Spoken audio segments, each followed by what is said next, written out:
तो चलिए शुरू करते हैं आज की क्लास। तो आज हम देखेंगे chapter electric charge and electric field, इस चैप्टर का सेकंड पार्ट। ठीक है, फर्स्ट पार्ट पहले अपलोड हो चुका है, अगर आपने नहीं देखा है तो अभी पहले वो देखें क्योंकि वो पार्ट इम्पोर्टेंट पार्ट था। ठीक है, तो देखने के लिए आप यूट्यूब पे सर्च कर सकते हैं electric charge and electric field by Arjun classes. ठीक है, ये सर्च करना आपको मिल जाएगा, या पार्ट 1 बाय अर्जुन क्लासेस, कुछ भी सर्च करना मिल जाएगा क्योंकि वो इम्पोर्टेंट पार्ट था, वो आप ज़रूर देखें। तो अब बात करते हैं, आज अपन देखेंगे कूलाम का नियम। चलो शुरू करने से पहले ये भी बता दूं कि अगर आपको इस चैप्टर के नोट्स चाहिए, और भी चैप्टर्स के नोट्स चाहिए या और सब्जेक्ट के चाहिए, तो आपको डिस्क्रिप्शन में लिंक मिल जाएगा, वहाँ से आप नोट्स डाउनलोड कर सकते हैं। ठीक है, तो आपको लिखने की ज़रूरत नहीं है, आप सिर्फ समझने में फोकस करें। और अगर आप नोट्स डाउनलोड नहीं कर रहे हैं, नहीं खरीद रहे हैं, फिर आप साथ साथ लिख भी सकते हैं। ठीक है, तो शुरू करते हैं आज का टॉपिक। आज हम देखेंगे कूलाम का नियम। ठीक है, तो कूलाम ने क्या कहा था कि दो अपने पास अगर आवेश है Q1 माना और दूसरा है Q2, ठीक है, तो इनके बीच में फोर्स एक फोर्स लगता है, वो प्रतिकर्षित फोर्स यानी प्रतिकर्षण फोर्स या आकर्षण फोर्स, भी फोर्स दोनों में से कोई भी हो सकता है। ठीक है, वो डिपेंड कर देगा आवेश दोनों कैसे हैं। ठीक है, फर्स्ट वीडियो में मैंने बताया था अगर दोनों आवेश समान प्रकृति के हैं यानी कि दोनों पॉजिटिव या दोनों नेगेटिव है तो क्या होगा, प्रतिकर्षण।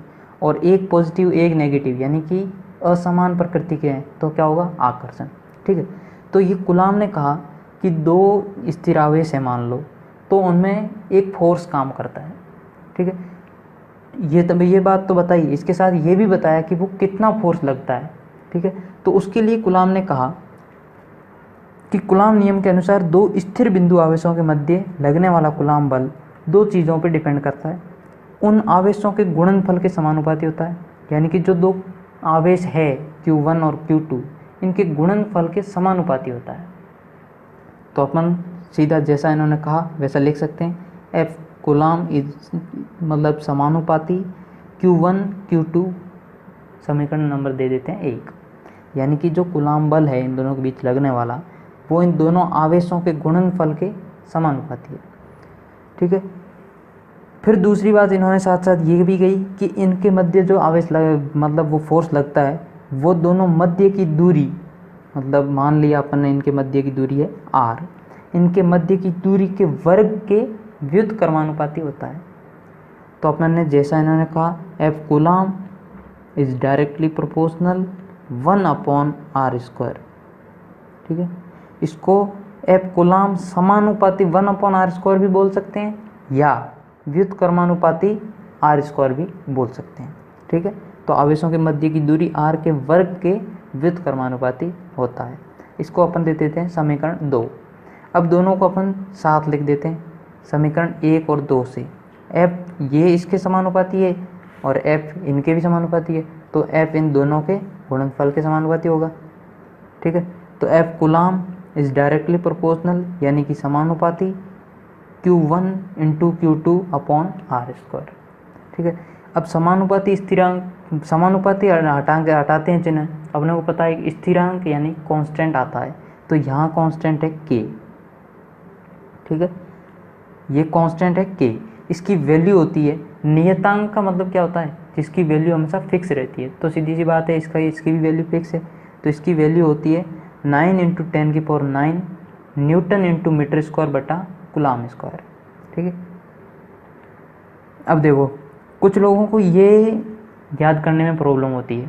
ठीक है, ये तो याद रख लेते हैं लेकिन ये सही से नहीं बता पाते हैं और एग्ज़ाम में नहीं लिख के आते हैं। मान लो ये पूछते हैं तो कुछ स्टूडेंट ये नहीं लिख के आते हैं या गलत लिख के आते हैं, जिससे नंबर नहीं मिलते।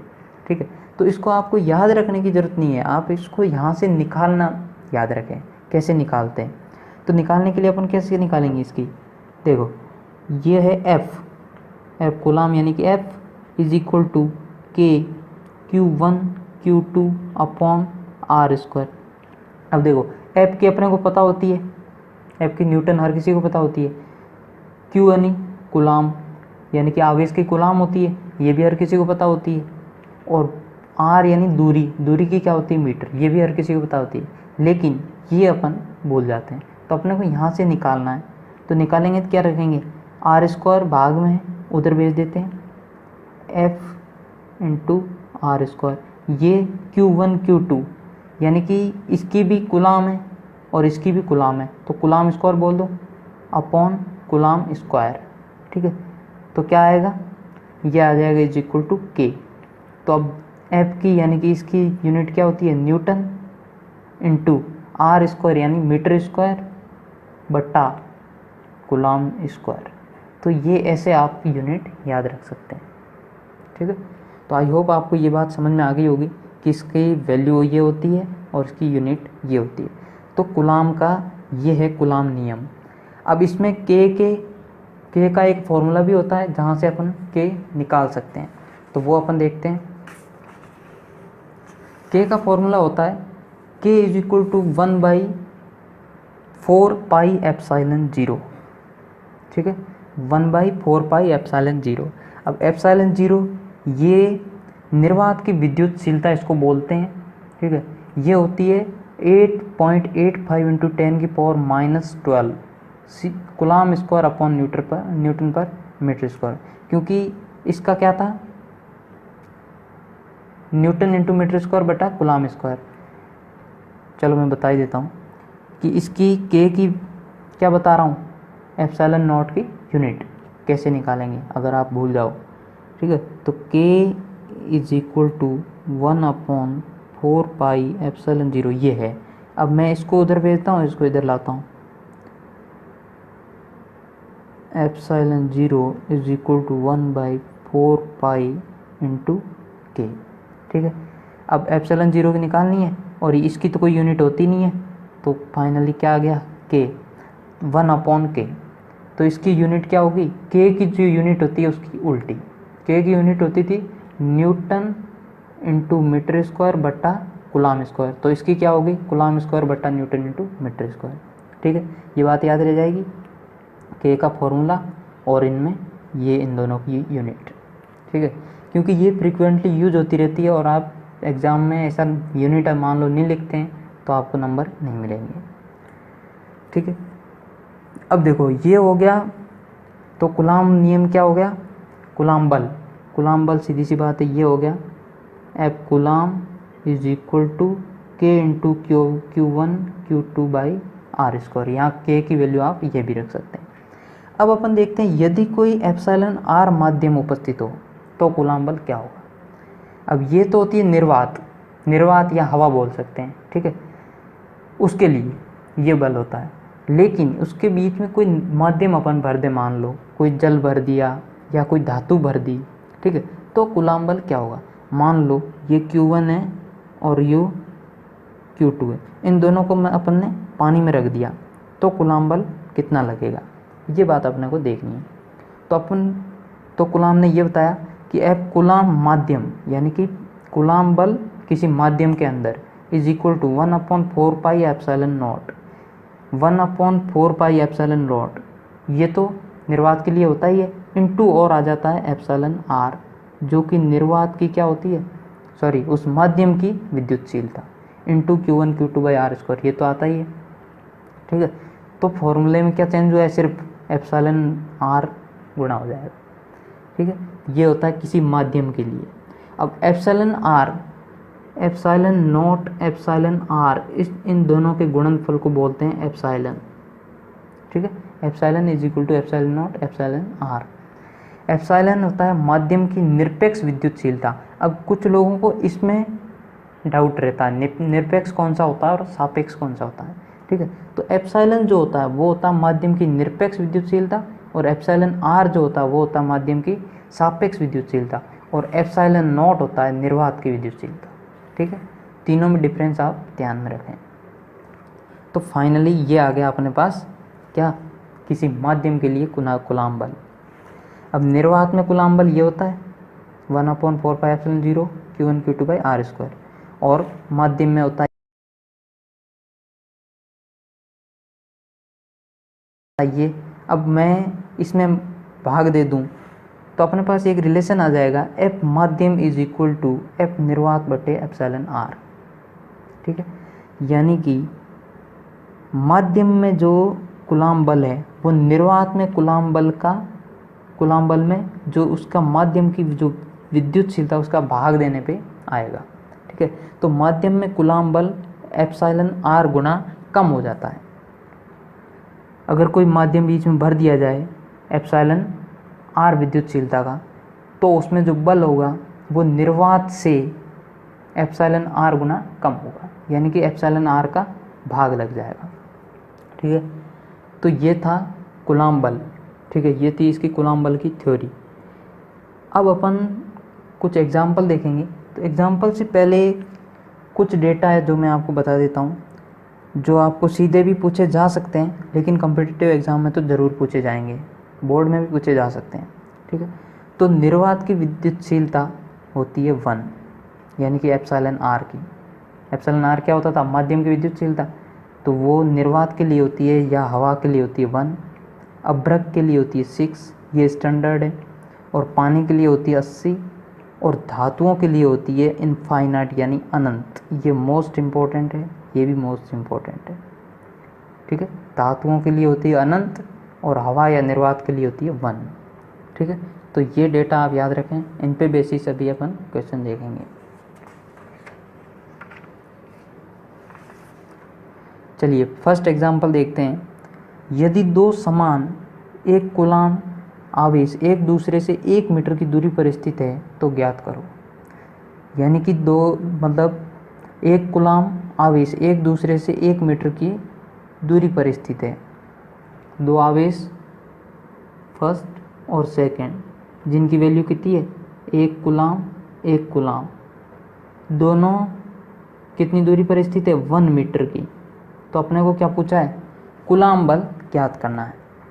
और किस किस में? निर्वात में, पानी में, धातु में। यानी कि सबसे पहले तो बेसिक फार्मूले से अपन क्या निकाल लेंगे? निर्वात के लिए तो बेसिक फार्मूला होता है कूलाम बल का, उससे अपन क्या निकाल लेंगे? निर्वात के लिए। फिर अगर उसको पानी में डुबो दिया जाए तो क्या होगा वो, और धातु में डुबो दिया जाए तो क्या होगा? तो ये अपने को निकालना है। तो एक बात अपने को पता है, एफ निर्वात या एफ हवा क्या होती है? 1/4πε0 into Q1 Q2 upon R square, या K into Q1 Q2 by R square. ठीक है, तो सीधा भी आप लिख सकते हैं, K की वैल्यू रख दो और इनकी वैल्यू रख दो, लेकिन मैं आपको यहाँ से करके दिखा रहा हूँ। 1/4π का 4π, ε0 की वैल्यू मैंने आपको बताई थी 8.85 इंटू 10⁻12 इंटू Q1 Q2 कितना था? 1 कूलाम, तो 1 इंटू 1 अपॉन बीच की दूरी कितनी है? 1 मीटर, तो 1 मीटर स्क्वायर। ठीक है, तो ये आ गया, माइनस था नीचे, ऊपर जाएगा प्लस 10⁻12 इंटू पाई की वैल्यू रख दी 22/7, तो 22/7 था वो मैंने ऊपर भेज दिया, अपॉन 4 इंटू 22 इंटू 8.85। ठीक है, इसको अपन कैलकुलेट करेंगे तो ये जो आएगा, ये आ जाएगा अपने पास एफ निर्वात इज इक्वल टू 9 इंटू 10⁹। ठीक है, अगर यहाँ से सीधे करते तो वैसे आ जाता सीधा ही, क्योंकि के की वैल्यू कितनी होती है? 9 into 10⁹ into Q1 1 into Q2 1 upon 1 का स्क्वायर, तो ये तो पूरा 1 ही हो गया, तो 9 इंटू 10⁹। तो आप सीधा भी कर सकते थे इतनी कैलकुलेशन ना करके, लेकिन क्या है, मैंने आपको समझाने के लिए, मान लो ऐसे ये वैल्यू दे रखी हो तो ऐसे कैसे निकाल सकते हैं। ठीक है, तो ये आ गया कूलाम बल किसमें? निर्वात में। अब अपने को पूछा है पानी में, यानी कि इस सिस्टम को अपन पानी में रख दें, यानी इस निकाय को पानी में रख दें, तो कूलाम बल कितना होगा? तो अपने को ये रिलेशन पता है, ये मैंने अभी आपको बताया कि एफ माध्यम कितना होता है? एफ निर्वात बटा एप्सिलॉन आर, यानी कि निर्वात में जितना कूलाम बल आया उसमें भाग दे देंगे जिस माध्यम में रखा है उस माध्यम का विद्युतशीलता, यानी कि एप्सिलॉन आर।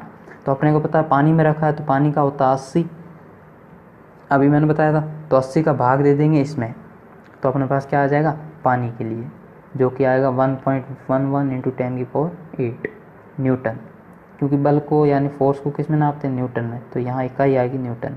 अब एक बात मैं आपको बता दूँ, कोई भी न्यूमेरिकल आए एग्ज़ाम में हमेशा इकाई ध्यान में रखें, इकाई आप लिखना कभी भी ना भूलें, मोस्ट इम्पोर्टेंट होता है। अगर आप ये वैल्यू गलत भी लिख दोगे ना थोड़ी बहुत पॉइंट में, तो भी आपको नंबर मिल जाएंगे, लेकिन इकाई नहीं लिखी ना, आपको नंबर नहीं मिलने। ठीक है, क्योंकि फिजिक्स का टीचर हमेशा ये देखेगा कि आप फिजिक्स पढ़ रहे हो और आपको इकाई का भी नहीं मतलब, मतलब आपको इकाई का भी नहीं पता, ठीक है, तो वो नंबर काटेगा, इसलिए इकाई आप हमेशा लिखें, ठीक है। फिर है तीसरा, धातु में कूलाम बल। धातु में वैसे ही जैसे यहाँ निकाला वैसे यहाँ निकाल लेंगे। तो कैसे निकालेंगे, एफ धातु इज इक्वल टू एफ निर्वात बटे एप्सिलॉन आर ऑफ धातु, यानी कि धातु का एप्सिलॉन आर।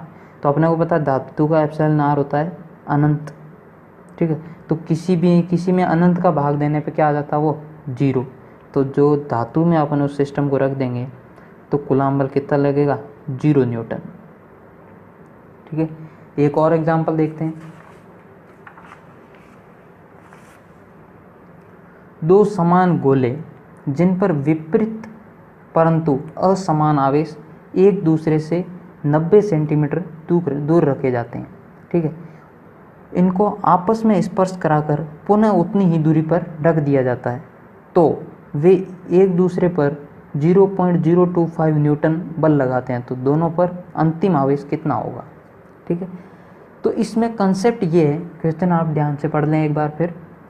कंसेप्ट हमेशा आपको इसमें यह याद रखना है, स्पर्श करने वाले में कि टच करके वापस दूर दूर रख दिया जाता है, ऐसा कोई भी क्वेश्चन आए तो कंसेप्ट ये है कि दो समान गोलों को, अगर गोले एक जैसे हैं, अगर एक जैसे नहीं है फिर ये नहीं लगेगा, ठीक है। और आपको लगभग यही पूछते हैं, एक जैसे वाला ही, क्योंकि वो अलग अलग वाला नहीं पूछेगा कभी भी, क्योंकि उसमें अपन नहीं पता कर सकते कि कौन सा गोला कैसा है, वो कितना ले रहा है, ठीक है। तो हमेशा समान का ही देगा। तो जब समान गोले होते हैं, ठीक है, और उनको स्पर्श कराया जाता है तो कुल आवेश हमेशा आधा आधा बढ़ जाता है, ठीक है। ये कंसेप्ट आपको ध्यान में रखना है कि जब स्पर्श कराया जाता है समान गोलों को तो आवेश हमेशा आधा आधा बढ़ जाता है। तो अब अपने को पता लग गया कि उन पे आवेश कितना कितना है, तो अपन सीधा फॉर्मूला लगा लेंगे, क्योंकि कूलाम बल अपने को दिया हुआ है, ठीक है। उनके बीच में कूलाम बल दिया हुआ है, तो कूलाम बल दिया हुआ है तो सीधी सी बात है कूलाम बल का फॉर्मूला लगाएंगे, तो F इज इक्वल टू के Q1 Q2 by R square. अब अपने को पता है Q1 Q2 दोनों बराबर है, तो अपन ने मान लिया कि टोटल आवेश, लास्ट में अपने को पूछा क्या है, तो दोनों पर अंतिम आवेश कितना होगा, तो मान लिया आपने कि अंतिम आवेश Q होगा। अब दोनों में Q तो बराबर होगा क्योंकि बराबर बंटा था, तो मान लिया Q1 is equal to Q और Q2 is equal to Q। तो इनकी जगह रख देते हैं, तो ये आ जाएगा K इंटू Q1 की जगह Q, Q2 की जगह Q, तो क्या हो जाएगा Q स्क्वायर बट्टा आर स्क्वायर, ठीक है। तो ये अपने को दे रखा है कितना बल लग रहा है, 0.025 newton is equal to K की वैल्यू रख दी, Q स्क्वायर बट्टा ये रख दिया। तो यहाँ से अपने पास आ गई Q की वैल्यू, यानी कि वो आवेश कितने में बांटा था। तो आपको तो बस ये कंसेप्ट ध्यान में रखना है, बाकी सब कुछ हो जाएगा, ठीक है। अगर आपने अभी तक इस वीडियो को लाइक या शेयर नहीं किया तो लाइक भी कर दीजिए, शेयर भी कर दीजिए। और आपको कुछ भी डाउट रह गया है या वीडियो आपको कैसा लगा कमेंट में आप ज़रूर बताएं, ठीक है।